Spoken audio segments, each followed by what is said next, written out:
Türkmenistanyň mekdeplerinde mobil telefonlaryň getirilmegini we ulanylmagyny çäklendirýän gadagynçylyk Aşgabatdan soň ýurdun Balkan, Daşow we Liwap vilayetlerinde hem täzeden güýçlendi. Adatlyk radiosynyň bu barada habar berýän ýurt içindäki habarçylary şu günler agdalýan vilayetleriň merkezi şäherlerindäki we etraplaryndaky orta mekdeplerde enatalar ýygnaklarynyň geçirilýändigini aýtdylar. Bu ýygnaklarda enatalara okuwçylaryň mobil telefonlary mektebe getirmeginiň bir gadagyn edilýändigi duýduruldy.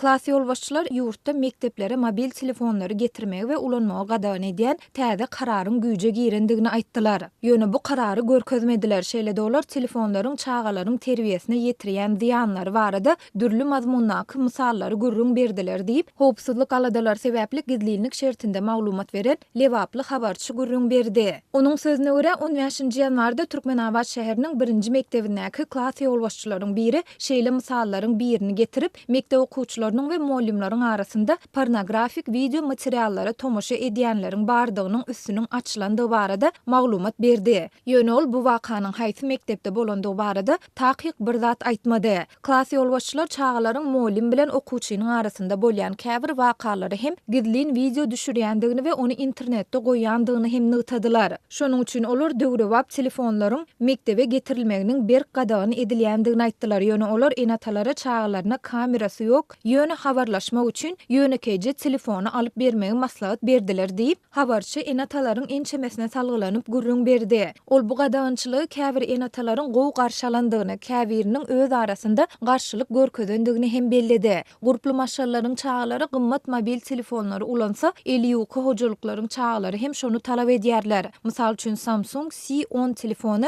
15.000, iPhone X 19.000 manatdan bahalanýar. Lewaply muallimlaryň her aýda alýan zähmet haklary ortaça 1200 manada barabar. Olar çağalaryna iPhone telefonuny satyn almak üçin 20 aýa golay işlemeli bolýarlar. Daýhanlar bolsa döwlete bir aýda 30 tonna palta ýa-da 60 tonna buğday tawşyrmaly bolýarlar diýip habarçy belledi. Adatlyň habarçylary şuňa meňdeş ýagdaýlaryň Daşow we Balkan vilayetleriniň orta mekteplerinde hem gaýtalanýandygyny aýtdylar. Adatlyk radiosyna bu aýdylanlary Lewap, Daşow we Balkan vilayet häkimliklerine we baş bilim müdürliklerine tasdikletmek ýa-da inkar etdirmek häzirlikçe başartmady. Ýöne bu waka Aşgabatyň mekteplerinde mobil telefonlaryň getirilmegini we ulanylmagyny çäklendirilýän gadagynçylygyň täzeden güýçlenendigi baradaky habarlaryň ýediýanyna gabat geldi. 14-nji ýanwarda Adatlyň paýtagtly habarçysy öňki ýyllardan tapawatlykda bu ýyl bu gadagynçylygy berjä etmegiň diňe okuwçylardan däl, eýse mektep muallimlerinden hem talap edilýändigini aýtdy.